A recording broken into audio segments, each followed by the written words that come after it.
Look, I'm gonna be real with y'all. Palpitations on exercise, they're scary. They're nothing to worry about. I just had a few. Oh man, nothing to worry about. We got this.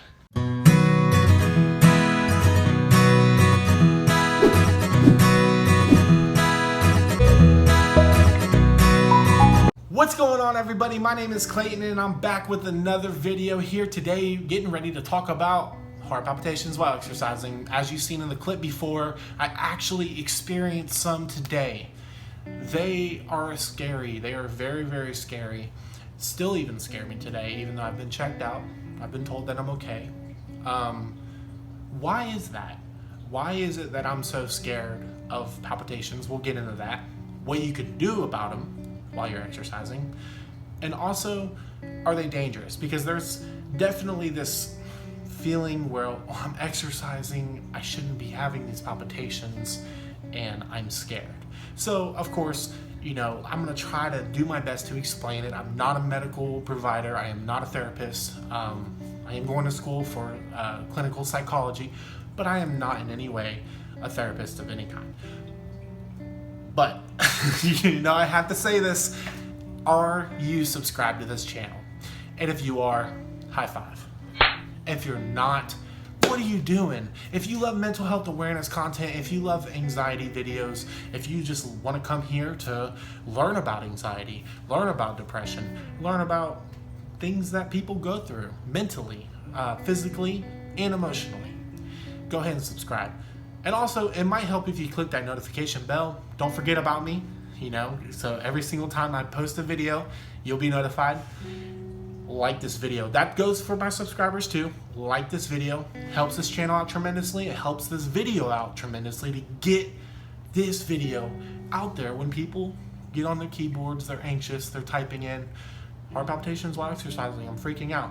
This video will pop up, might be able to help somebody. If you would do that for me, I'd greatly appreciate it. Let's jump into the video. As you saw in the clip before, I went for a jog, and I am a big guy. I am probably 6'6". I weigh 300 something pounds. I am not fit, but I've came a long way. I've lost a lot of weight from being 400 something pounds, back in the day. I started on keto. I'm doing great. That's just a life update. The heart palpitations, I got some while I was exercising. Still to this day, after being checked out by a doctor, after being checked out and totally cleared that these palpitations aren't really anything to worry about because, hey, your heart's structurally normal, you're fine, all your tests came back normal, you're okay. Didn't help the first time, didn't help the second time, didn't help the third time. I had to go 17 times to get the same test 17 times to be reassured. Well, one day I just decided, hey, I can't afford to go to the hospital all this much. This is too much out of pocket, too much anxiety, because I'm just going to the doctor and then I'm going to Google and I'm battling the doctor on Google saying, no, you missed this, you gotta test this, you gotta do this. I mean, everything from a full body scan I didn't get. So at a point, I had to rationalize. I had to be like, okay, this is a little ridiculous. I do want to say though, while you're exercising, you're heading in the right direction. It's good for you. It's good for your heart. It's good for your mind. It's good for your body. It helps you. And one of the biggest reasons I was afraid to exercise was the heart palpitations, the heart fear. And of course, talking about heart fears with my cardiophobia, we discussed that, hey, at any moment, I'm afraid that I'm gonna drop down dead. So for the longest time, I didn't want to exercise. When I started exercising, I started getting palpitations. And it was very weird. I could go out and shoot basketball. I could go out and run. I can go out and, jog around the block. No big deal. When I got a surge of adrenaline, and I noticed it when I first started playing a pickup game of basketball, that's when, boom, I got a flutter, and then more flutters, and then more flutters, and I was like, oh my God, I'm freaking out. I thought something was going to go wrong. That's happened to me multiple times. On recovery from exercising, I have had a lot of palpitations. Doing a lot of research into this, not something you should do. I did it for you. I did the research for you. Don't need to go to Google. This is really normal. This is a normal thing. Given that palpitations are normal, palpitations are totally normal in the healthy population. People, pop up where they're getting PVCs, PACs, bigemity, like they're getting weird things happening, hiccups in their heart, but it's totally normal. The doctors aren't worried. So if normal people get it, why do we experience it more severe? Like when normal people get it, if they do feel it, they're not worried about it. They just brush off a heart flutter. We act like it's the end of the world. Now, it is true when you are exercising, when you are in the progress, when you are doing an activity, when your heart rate is up and up and up, and you're climbing that heart rate, PVCs and PACs are just naturally less common to occur. Why? Well, your heartbeat, you got that, when you're beating, I'm gonna create a nice beat. My neighbors are so mad at me. All right, I'm gonna do this. So you got a beat, right? And then you're like getting faster, faster, faster, faster, faster, faster. There's no, like misbeat. There is only, what if I hear like a knockback? That would creep me out. Hey, wanna play hide and clap? There's no misbeat that would fit in there. There's no space in between those beats because they're beating faster. So when somebody is exercising, their heart's beating really fast. So the extra beats and the misbeats, they can't work themselves in there. It can though, with a surge of adrenaline, happened to me while I was playing basketball, right? And I was doing something. I was being physical. I was being really, really like into the game, competitive, and in that nature, I got a surge of adrenaline because somebody scored on me. Don't want to talk about it. Somebody scored on me, and I had a couple flutters. I do believe that it was from that adrenaline burst. I don't believe it was from some heart rhythm. So whenever you have anxiety issues, you also have problems with your rest and digest and your fight or flight. And that is your nervous system, okay? And I believe parasympathetic, you have your sympathetic and parasympathetic. I think those are right. Don't quote me on that. But one's dominating the other. And it's not your rest or digest dominating your fight or flight. It's your fight or flight dominating your parasympathetic nervous system. So when you are on recovery of exercising, your heart rate, that rest and digest, is trying to slow that heart rate down. But while it's doing that, it's, you have so many different factors. It's trying to slow your heart rate down. So it's going to cause those long in-between beats.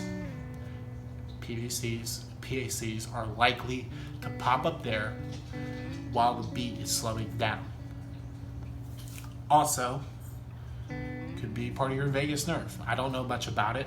I was talking to a friend that knows quite a lot about the vagus nerve. It could be a part of your vagus nerve. Whatever is causing those palpitations, if you have been checked out by your doctor and you have caught these on a Holter monitor, and if your heart is structurally normal, you have the greatest reassurance of all.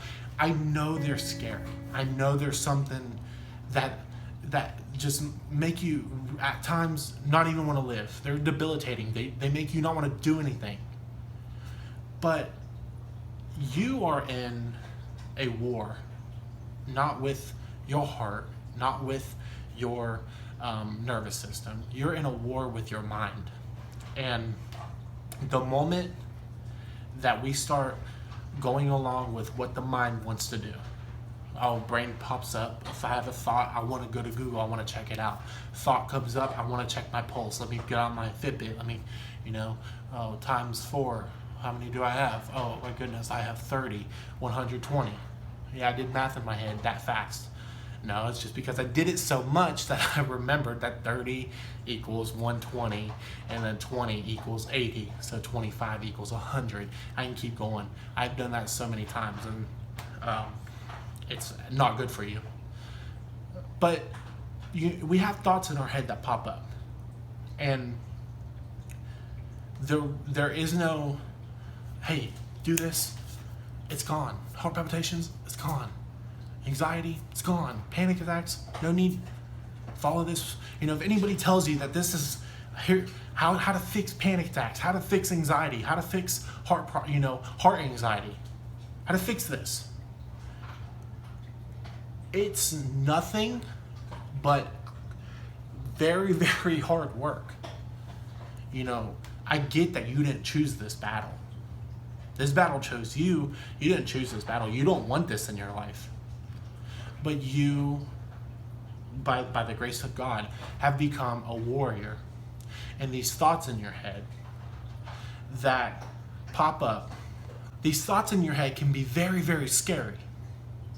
But they can also be, that's how you look at the glass, I'm ranting on. But how do you look at the glass? Half full or half empty?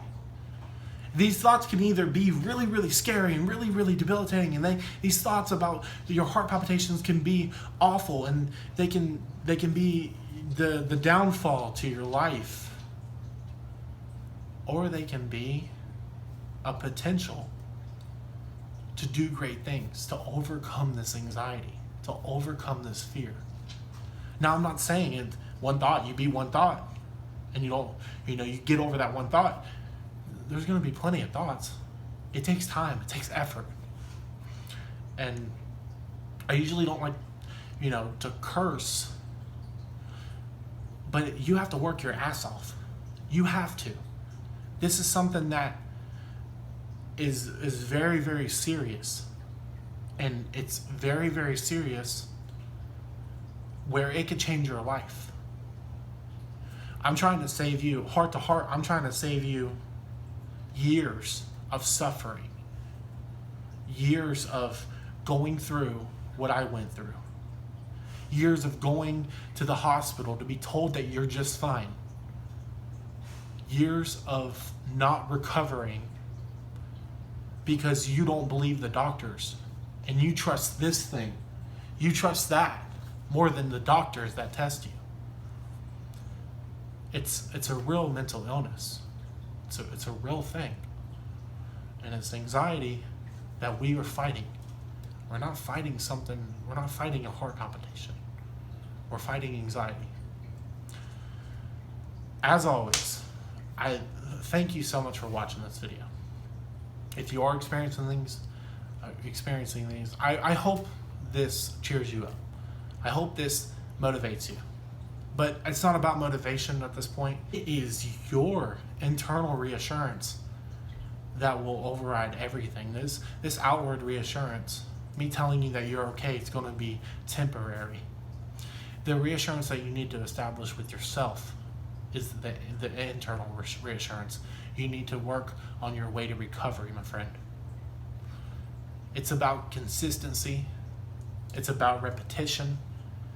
It's not about, I'm just going to do this and be motivated this time to eat healthy, to drink more water, to take my medicine on time, to take the magnesium when I need to. It's not about that. You're in this for the long haul, whether you like it or not. Might as well make the best out of it, right? Anyway, thank you so much for watching. And as always, I hope you have a great day. God bless. and I'll see you back here next time.